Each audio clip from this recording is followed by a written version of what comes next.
যে DTWS iron removal plants under অমৃত 2.0 সমস্ত আমাদের পৌরসভার আগরতলা মিউনিসিপ্যাল কর্পোরেশন এলাকায়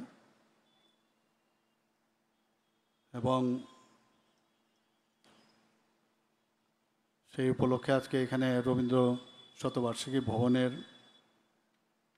যে আয়োজন সেই আয়োজনে আমাদের মাঝে উপস্থিত আছেন আজকের এই অনুষ্ঠানের যিনি গেস্ট অফ অনার একটু আগে ওনার বক্তব্য আমরা শুনলাম অনারেবল মেয়র এবং মাননীয় বিধায়ক শ্রী দীপক মজুমদার মহোদয় এখানে উপস্থিত আছেন স্পেশাল গেস্ট আগরতলা মিউনিসিপ্যাল কর্পোরেশনের মাননীয়া ডেপুটি মেয়র শ্রীমতী মনিকা দাস দত্ত আজকের এই অনুষ্ঠানের যিনি সভাপতির দায়িত্বে আছেন আমাদের সেন্ট্রাল জোনের এএমসির যিনি চেয়ারম্যান শ্রীমতী রত্না দত্ত মহোদয়া এখানে উপস্থিত আছেন আরবান ডেভেলপমেন্ট ডিপার্টমেন্টের এবং DWS এবং অন্যান্য দপ্তরের সম্মানিত সেক্রেটারি শ্রী অভিষেক সিং মহোদয় তাছাড়া এখানে শ্রী মিহির কান্তি গোপ সিইও ত্রিপুরা জল বোর্ডের সম্মানিত সমস্ত যারা কর্পোরেটর বৃন্দরা এখানে উপস্থিত আছেন MIC মেম্বার্স এবং আগরতলা মিউনিসিপ্যাল কর্পোরেশন জল বোর্ডের যারা আধিকারিকগণ উপস্থিত এবং বিশিষ্ট ব্যক্তিবর্গ এবং এই এলাকার যারা নগরবাসী এবং প্রিয় সাংবাদিক বন্ধুরা সবাইকে আন্তরিকভাবে অভিনন্দন ও শুভেচ্ছা জানাচ্ছি আমরা সবাই জানি এর আগেও আমার পূর্ববর্তী বক্তা বলেছেন যে মাননীয় প্রধানমন্ত্রীজি 1 অক্টোবর 2021 এই Atal mission for rejuvenation and urban transformation অর্থাৎ অমৃত যে স্কিম সেটা ওনার সূচনা করেছিলেন এবং মেইন উদ্দেশ্য যেটা যে আমাদের সেলফ রিলায়েন্ট এক একটা শহরে সেলফ রিলায়েন্ট হতে হবে সে সেলফ রিলায়েন্ট অর্থাৎ ওয়াটার যে সোর্স বা তার যে সিকিউর হওয়া সেই কারণে এবং গ্রিন যে স্পেসেস এবং পার্ক সেগুলো যাতে সৌন্দর্যায়ন করা যায় এবং অন্যান্য সব যাতে সুন্দরভাবে নাগরিক জীবনে সেটা প্রপার হয় সেই উদ্দেশ্যে কিন্তু এই অমৃত 2.0 যে স্কিম সেটা শুরু করেছিলেন এবং উনি মাননীয় প্রধানমন্ত্রীজি উনার যে ইচ্ছা সেটা হচ্ছে বিশুদ্ধ পানীয় জলের ব্যবস্থা করা যত আমাদের ড্রেন আছে সমস্ত শহরে বা সিটিতে সেগুলোকে কভারেজ দেওয়া এবং যেখানে সেপ্টেজ আছে সেপ্টি ট্যাঙ্ক থেকে যে আমাদের যে ওয়াটারগুলো বের হয় সেগুলোর যে ম্যানেজমেন্ট এবং সেগুলো যে কোনো অবস্থায় যাতে আমাদের রিভার এবং ড্রেন থেকে আমাদের রিভারে যেন না পড়ে তার ব্যবস্থা করা এবং এই অমৃত 2.0 আর সাথে সাথে স্বচ্ছ ভারত অভিযান দুটো কিন্তু আমি মনে করি যে অত্যন্ত সুন্দর দুটো মাননীয় প্রধানমন্ত্রীজি যে মিশন সেটা আজকে কিন্তু সারা ভারতবর্ষে আমরা দেখতে পাচ্ছি আমরা আগরতলাতেও সেটা আমরা দেখতে পাচ্ছি আমি বারবার সব জায়গায় বলি বাইরের থেকে যখন মানুষ এখন আগরতলায় যখন আসে বা ত্রিপুরায় আসে বলছে এই আগরতলা বা ত্রিপুরা মানে আমরা ভাবতে পারি না যে এত সুন্দর হয়ে যাবে সেই পুরনো একটা আইডিয়া নিয়ে যারা ত্রিপুরার ছেলেমেয়েরা আছেন বা আগের যারা লোকেরা আছেন অনেক দিন বাদে ত্রিপুরাতে এসছেন আসার পরে এখন এত সুন্দর হয়েছে তারা সত্যিই ভাবতে পারেনি আমার কাছেও বহু লোক মাঝে মাঝে আসেন যারা ত্রিপুরাতে কোনোদিন আসেননি তারাও কিন্তু আসেন তাদের একটা ভ্রান্ত ধারণা যে ত্রিপুরা বোধহয় এবার মানসিকভাবে একটা চিন্তা ভাবনা করেন এইরকম হবে এবং আজকে যেভাবে মাননীয় প্রধানমন্ত্রীজি আমাদের মার্গদর্শন করছেন এবং সেইভাবে আমরাও কিন্তু সেই দিশায় আমরা চলছি। নিন্দুকেরা অনেক কিছুই বলেন, কিছুই হচ্ছে না, কিছুই না, কিন্তু নিজের ঘরের মধ্যে কিন্তু সব সুযোগ সুবিধা পাচ্ছেন, রাস্তায় বেরোচ্ছেন সব সুযোগ সুবিধা পাচ্ছেন, তারপরও তারা কিন্তু কথা হচ্ছে যে আমার বিরোধিতা আমাদের করতে হবে, সেই কথাগুলো বলেন। কিন্তু মানুষ সেইগুলো কিন্তু উপলব্ধি করতে পারছে, মানুষ বুঝতে পারছে যে স্বাচ্ছন্দ্যতা থেকে শুরু করে যা যা দরকার এটা মানুষের জন্য সব ব্যবস্থা আমাদের আজকে এই সরকার আমরা কিন্তু সেটা আমরা দিচ্ছি এবং এতে করে মানুষ কিন্তু অনেক খুশি। আমার মনে হয় আজকের যে দিনটা, এখানে একটু আগে আমরা যে অমৃত 2.0 স্কিমে যে পুর নিগম এলাকায় যে নগর উন্নয়ন দপ্তরের অধীনে ত্রিপুরা জল বোর্ডের যে বিভিন্ন প্রকল্প উদ্বোধন করলাম, এটা একটা উল্লেখযোগ্য একটা মাইল ফলক হিসাবে চিহ্নিত থাকবে। প্রতিনিয়ত একের পরে আমরা ডেভেলপমেন্টের কাজগুলো কিন্তু করে যাচ্ছি। 111 কোটি 92 অর্থাৎ প্রায় 112 কোটি টাকার যে প্রকল্প আজকে ত্রিপুরা জল বোর্ডের মাধ্যমে রূপায়িত হয়েছে এবং তার যে আজকে উদ্বোধন হলো, নিঃসন্দেহে এটা একটা কিন্তু আগামী দিনে কাজ করার যে একটা ভিতর থেকে যে কাজ করার উদ্বুদ্ধ হওয়ার যে বিষয়, সেটা কিন্তু এখানে জল বোর্ড না, শুধু আমাদের মধ্যে সবাই মিলে আমরা আরও বেশি উদ্বুদ্ধ হব। আজকে যে শহর এলাকার যারা বসবাসকারীরা আছেন, এটা দেখে তাদের এক নতুন, আমার মনে হয় একটা নতুন দিক উন্মোচিত হওয়ার ফলে তাদের মধ্যে একটা আশা তাদের মধ্যে সঞ্চার হবে। এবং এটা কিন্তু আমরা সবাই জানি জল এটা একটা মৌলিক চাহিদা, জল ছাড়া, জলই জীবন, জল ছাড়া কোনো অবস্থায় মানুষ বাঁচতে পারে না। এবং সরকারের যেভাবে প্রতিশ্রুতি দেয় এবং প্রতিশ্রুতি দেওয়ার পর তার যে দৃঢ় পদক্ষেপ এবং তার যে বাস্তবায়িত করা, সেটা কিন্তু আজকের এই উদ্বোধনে সেটারও কিন্তু আমরা পরিষ্কারভাবে তার একটা মেসেজ আমরা সমস্ত মানুষের কাছে আমরা দিতে পেরেছি।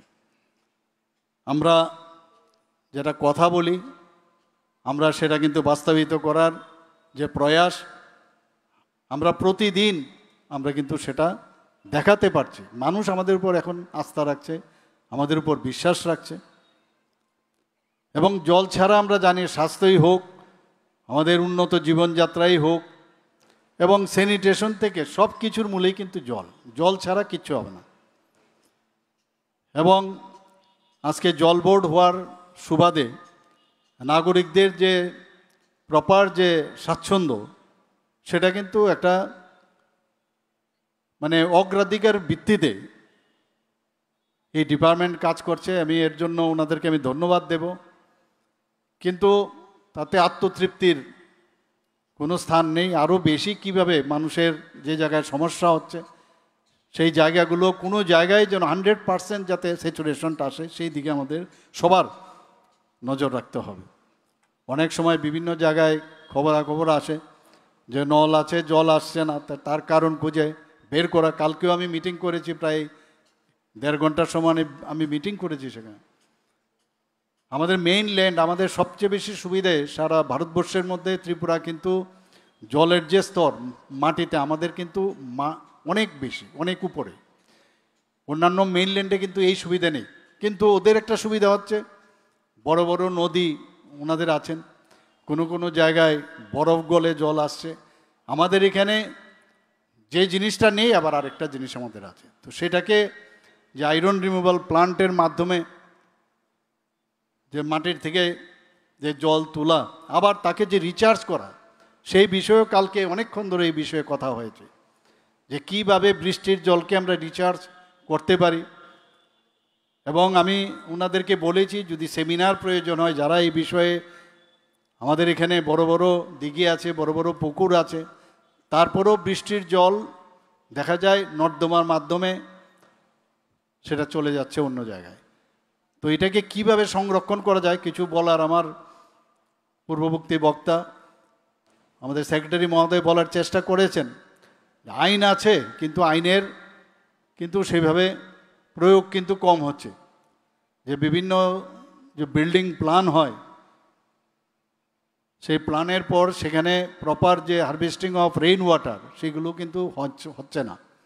কালকে ওই বিষয়ে অনেক আলোচনা কিন্তু হয়েছে এবং আমরা চাই আগরতলা শহরকে একটা পরিবেশ বান্ধব এবং নাগরিক বান্ধব শহর হিসাবে আমরা তৈরি করতে। শুধু এখানে না, শুধু আগরতলার শুধু হচ্ছে না, আমাদের অন্যান্য যে আরও 19টা যে নগর পঞ্চায়েত এবং মিউনিসিপ্যালিটি আছে সেখানেও কিন্তু আমরা এই ধরনের চিন্তা ভাবনা আমরা করছি।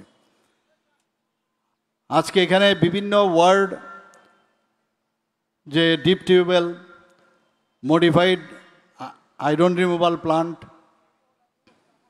তাছাড়া package type iron removal plant এবং প্রায় 206 কিলোমিটার দীর্ঘ পাইপলাইন সম্প্রসারণ, 16,224টি বাড়িতে নতুনভাবে যে পানীয় জলের সংযোগ, সেটা আজকে এখানে উদ্বোধন হলো। এবং central zone, south zone, east zone, north জোনে বিভিন্ন জায়গায় বিভিন্ন পরিমাণে টাকা সেখানে খরচ করা হয়েছে। এই প্রকল্পের মাধ্যমে আমার যতটুকু মনে হয় এখানে, যেটা আমি একটু আগে বললাম যে উন্নত শহর বলতে, তারপর আমি বলবো যে আরও বেশি নজর দিতে হবে। কাজ হচ্ছে পুরনো শহর আগরতলা, আমরা সবাই জানি, সেটাকে আরও ঘষে মেজে সেটাকে ঠিক করা এটা একটা চ্যালেঞ্জিং জব। এখানে যারা আমাদের জনপ্রতিনিধিগণ আছেন, আমাদের যারা ডিপার্টমেন্টের যারা এই কাজটা দেখছেন, তাদের আরও বেশি, ওনারা করছেন কাজ, কিন্তু আরও বেশি যদি এই বিষয়ে আমরা আরও সচেতন হই, তাহলে এই শহর বা ত্রিপুরা রাজ্যের অন্যান্য যে শহরগুলো আছে, নগর পঞ্চায়েতগুলো আছেন, একটা সুন্দর ও নাগরিক বান্ধব যে শহর সেই হিসেবে আমরা তৈরি করতে পারব। আমরা চাই নাগরিকদের যে উন্নত জীবনমান সেটা নিশ্চিত করা এবং মাননীয় প্রধানমন্ত্রীজি যে মার্গদর্শন আমি দেখছি একের পর এক নতুন নতুন যে অধ্যায়, সেটা কিন্তু আজকে সারা ভারতবর্ষের মধ্যে রচিত হচ্ছে। এবং উন্নয়নের ছোঁয়ার কথা যদি বলি, আমি প্রায়শই বলি যে নিন্দুকেদের কিন্তু ছোঁয়া, কিন্তু উন্নয়নের যে এত উন্নয়ন হচ্ছে তাদের চোখে দেখতে পাচ্ছেন না, আর আমরা যে বক্তব্য রাখি সেগুলো শুনতেও পাচ্ছেন না। তো ডিফেন্ড ডামের মতো অবস্থা হয়েছে, ওরা ইচ্ছে করে এগুলো শুনতে চায় না। আজকে 2019 সাল থেকে আগরতলা শহরে যেসব পুকুর, লেক এবং জলাশয়ের সংস্কার এবং যেভাবে তাকে ডেভেলপ করা হয়েছে, এর আগেও তো অনেকে মিউনিসিপ্যালিটি থেকে শুরু করে আমাদের যে ডিপার্টমেন্ট সরকারের সেগুলো চালিয়েছেন, কিন্তু এই কয়েক বছরের মধ্যে যেভাবে ডেভেলপমেন্ট হয়েছে সেটা সবাই কিন্তু সেই জিনিসটা তাদের চোখে এখন দেখতে পাচ্ছেন। আজকে নগর উন্নয়ন সরকার দপ্তরের উদ্যোগে যে বিভিন্ন উদ্যোগ আমরা এর মধ্যে নিয়েছি, আপনারা সবাই জানেন যে টুডার মাধ্যমে একাধিক টাউনশিপ আমরা কিন্তু সেই প্রকল্প আমরা শুরু করেছি। কামানচমুনির এখানে, বিবেকানন্দ মার্কেটের এখানে অলরেডি একটা টাউনশিপ, সেটারও ইনগ্রেশন হয়েছে 29শে আগস্ট 2025-এ। প্রায় 48 যে ফ্ল্যাট সেখানে তৈরি হয়েছে এবং আপনারা শুনে খুশি হবেন যে শেষ হওয়ার আগে, উদ্বোধনের আগে সেটা কিন্তু সবকটা বুকিং হয়ে গেছে। এবং সেইভাবে আমাদের ভগৎ সিং যে যুব আবাস, সেখানেও একটা প্রায় 96 কোটি টাকা আমরা খরচ করেছি এবং সেখানেও প্রায় 72 ফ্ল্যাট অলরেডি নির্মাণের শেষ প্রান্তে পৌঁছেছে। সেইগুলো মানুষ আসছে, সেগুলো আগামী দিনে আমি আশা করি যে সেগুলো বুকিং হয়ে যাবে। এবং সবচেয়ে বড় বিষয় হলো যে এই ফ্ল্যাটগুলো খুব কম মূল্যে কিন্তু সুলভ মূল্যে সেগুলো কিন্তু বিক্রয় করা হচ্ছে গ্রাহকদের কাছে। টুডার মাধ্যমে আমরা চাইছি যে আগরতলা একটা মাস্টার প্ল্যান তৈরি হোক। এ নিয়ে আগেও আমরা শুনতাম, কিন্তু কেউ কিন্তু সেইভাবে কিন্তু তার উদ্যোগ আমরা দেখিনি। আমি টুডাকে বলেছি যে আপনারা মাস্টার প্ল্যান সেটাও তৈরির প্রায় শেষের পথে।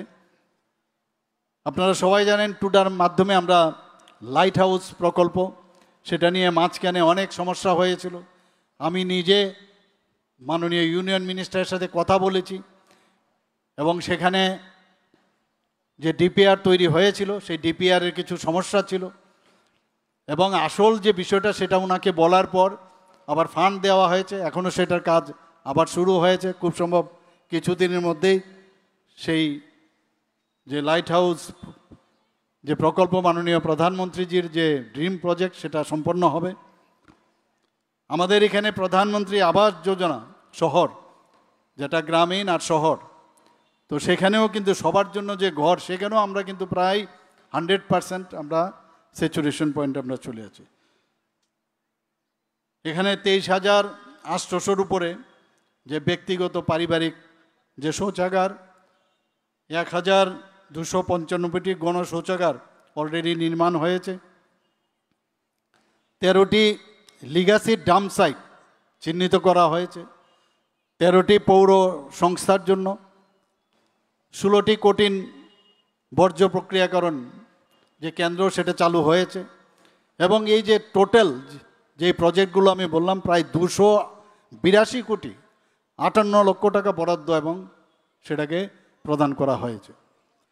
আগরতলার যে কাটা খাল এবং পানিয়ার খাল, সেগুলোর যে নর্দমা সময়ের যে অপরিষ্কার জল, সেগুলো যাতে প্রপারলি ট্রিটমেন্ট করা যায়, এর জন্য সিওয়েজ ট্রিটমেন্ট প্লান্ট আমরা সেখানে নির্মাণ কাজ চলছে, অলরেডি হয়েছে, কিন্তু আরও কিছু এখানে করতে হবে। কারণ এখানে আমি লোক পাঠিয়েছিলাম, ফটোও তুলে এনেছি, দেখা গেল কিছু খামতি আছে, সেটাকে আরও বেশি যাতে আরও শক্তিশালী করা যায় সেই চিন্তা ভাবনা আমরা করছি।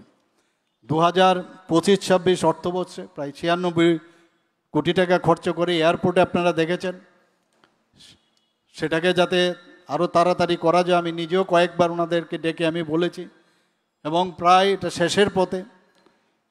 তো এত সুন্দর এয়ারপোর্টে আমি বারবার বলছি, আমাদের এয়ারপোর্টে যখন মানুষ আসবে প্রথমেই দর্শনে face is the index of mind, আমরা সবসময় বলি, প্রথমেই এটা দেখে যেন সবাই বলে যে না, আগরতলাতে একটা সুন্দর শহর আমরা এসেছি, এবং প্রায় সেটারও কাজ প্রায় শেষের পথে। আপনারা Howrah river front development project, সেখানেও প্রায় 99 কোটি টাকা আমরা খরচ করেছি। এডিবি ফান্ড নিয়ে Tripura urban and tourism development project, তাও যাতে তাড়াতাড়ি বাস্তবায়ন হয় সেই কাজটা আমরা করছি। আমাদের যে পৌর সংস্থাগুলো আছে তার মধ্যে 12টি বিভিন্ন যে পৌর সংস্থা, সেগুলো জল সরবরাহ থেকে আরম্ভ করে সড়ক নির্মাণ, পয় প্রণালী ব্যবস্থা এবং অন্যান্য যে ইনফ্রাস্ট্রাকচার নির্মাণ, তার জন্য প্রচুর পরিমাণে আমরা ফান্ড দিয়েছি, কাজও সেখানে হচ্ছে। এখানে বর্তমানে প্রায় 330 কোটি 16 লক্ষ টাকা এই প্রকল্প নির্মাণ চলছে সেখানে। আমরা চাইছি যে ত্রিপুরার মধ্যে যে আগরতলা এবং উদয়পুর, ধর্মনগর, সেই সব জায়গায় অলরেডি কনজেস্টেড হয়েছে। প্রথম আমরা কনজেশন বেশি বেড়ে গেছে, পপুলেশন বেড়ে গেছে, এর জন্য স্যাটেলাইট টাউন তৈরির জন্য করার জন্য আমরা এবার বিধানসভার মধ্যে আমরা সিদ্ধান্ত নেই এবং আগরতলা, উদয়পুর এবং ধর্মনগর প্রথমে, পরে আস্তে আস্তে করে সব কটাতে শেখানো হবে। তার জন্য জায়গা চিহ্নিতকরণ হয়েছে, সেখানেও কাজ শুরু হবে।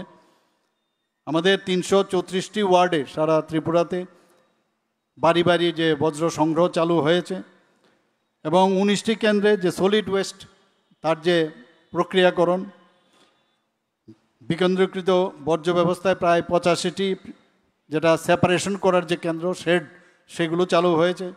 22,000-এর বেশি পরিবারকে শৌচাগার নির্মাণ করে দেওয়া হয়েছে। এই টোটাল যে বৃষ্টিনগর এলাকায় 636টি কমিউনিটি টয়লেট এবং 1,277টি পাবলিক টয়লেট চালু করা হয়েছে। ডাম্পিং এলাকা সংস্কার করা হয়েছে প্রায় 13টি, 11টি বজ্র পরিশোধন কেন্দ্র নির্মাণের কাজ চলছে এবং 18 কিলোমিটার দীর্ঘ যে বর্জ্য ডাইভারশন নেটওয়ার্ক, যে নগর এলাকার যে স্বাস্থ্যবিধি এবং জনস্বাস্থ্য উন্নয়নে সেই কাজও প্রায় শেষের পথে। আপনারা নিশ্চয়ই এর মধ্যে শুনেছেন যে আমরা এখানে উড়াল পুল করার একটা চিন্তা ভাবনা করছি। আমরা জনসাধারণের কাছে বলেছি উড়াল পুল নিয়ে অনেকের একটু সন্দেহ আছে, কারণ আমরা এর আগে যে উড়াল পুল এখানে বানানো হয়েছে সেটাকে নিয়ে আমাদের যে এখানে একটা তিক্ত অভিজ্ঞতা আমাদের রয়েছে। আমরা চাই যে জনসাধারণের মতামত নিয়ে এই উড়াল পুলটা হোক। প্রথমে আমরা যে উড়াল পুলটা আমরা যেভাবে চিন্তা করেছিলাম তার একটা প্যারালালও অনেকে আমাদের কাছে, অনেক যারা বিশিষ্ট জনেরা যারা এই বিষয়ে জানে তারা আমাদের কাছে দিয়েছেন। আমরা দুটোই দেখছি, গায়ের জুড়ে কিছু করা হবে না, যেটা হবে করা যাবে সেটাই আমরা করব। সেই উড়াল পুল আমরা যেহেতু আমরা ডিসিশন নিয়েছি, বাজেটও আছে আমাদের, সেটা আমরা করব। আপনারা যে মোটর স্ট্যান্ডে মাল্টি লেভেল কার পার্কিং এবং সেখানে একটা একটা স্টার হোটেল সেখানে শুরু হচ্ছে, এটারও কাজের যে অগ্রগতি আমি প্রায়শ খবর নেই। এখানে G+B+14 তলা অর্থাৎ 16 তলার একটা বিল্ডিং গুর্খাবস্তিতে হচ্ছে এবং এটা পেন্ডুলাম সিস্টেমে। এরকম ভারতবর্ষের মধ্যে 1-2 জায়গায় যদি হয়ে থাকে, আদারওয়াইজ কোথাও হয়নি। এত বড় উচ্চতায় বিল্ডিং ত্রিপুরাতেই প্রথম, সেটাও অনেক উপরে উঠে গেছে এবং সমস্ত ডাইরেক্টরেটগুলো একই ছাদের নিচে সেখানে চলে আসবে। আমাদের যে ওল্ড গভর্নর হাউস, সেখানে আপনারা জানেন পুষ্পবন্ত প্যালেস টাটা গ্রুপের সাথে আমাদের অলরেডি মৌ হয়েছে, গ্রাউন্ডিংও হচ্ছে, সেটারও আমরা কিছুদিনের মধ্যেই সেখানে ভূমি পূজন হবে। আমাদের যে আগরতলা শহরকে কেন্দ্র করে আমাদের রিং রোড তৈরি হচ্ছে, লেম্বুঝোড়ার থেকে খয়েরপুর হয়ে সেটা বাইপাসে যাবে, ইস্টার্ন এবং ওয়েস্টার্ন যে রিং রোড। আরেকটা হচ্ছে আমাদের এয়ারপোর্টের লেম্বুঝোড়ার থেকে এয়ারপোর্ট হয়ে লঙ্কামোড়া হয়ে সেটা রামনগর হয়ে সেখানে বাইপাসে যাবে। তো যানজটেরও কিন্তু অনেকটা সুবিধা থেকে আমরা যে সমস্যা হচ্ছে তার থেকে মুক্তি পাবো। একের পর এক আমাদের যে এখন চিন্তা, এগুলো আপনারা একটু ভাবুন, যখন এগুলো সব কটা উঠে যাবে তখন যে আগরতলা শহরটা দেখতে কীরকম লাগবে। তা আমরা মুখে না, শুধু কাজের মাধ্যমে আমরা আমাদের পরিচয় আমরা দিতে চাই। এবং আমি আজকের যে অনুষ্ঠান, যে পুরো এলাকায় নগর উন্নয়ন দপ্তরের অধীনে যে ত্রিপুরা জল বোর্ডের বিভিন্ন প্রকল্পের উদ্বোধনে যারা মঞ্চে এখানে উপস্থিত আছেন, মঞ্চের নিচে যারা উপস্থিত রয়েছেন এবং সমস্ত আগরতলা পুরবাসী এবং সারা ত্রিপুরাবাসীকে আমি হার্দিক অভিনন্দন শুভেচ্ছা জানিয়ে আমার কথা বলা শেষ করছি। নমস্কার, জয় হিন্দ, ভারত মাতা কি জয়। আমরা অত্যন্ত কৃতজ্ঞ, আমরা ধন্য নিজের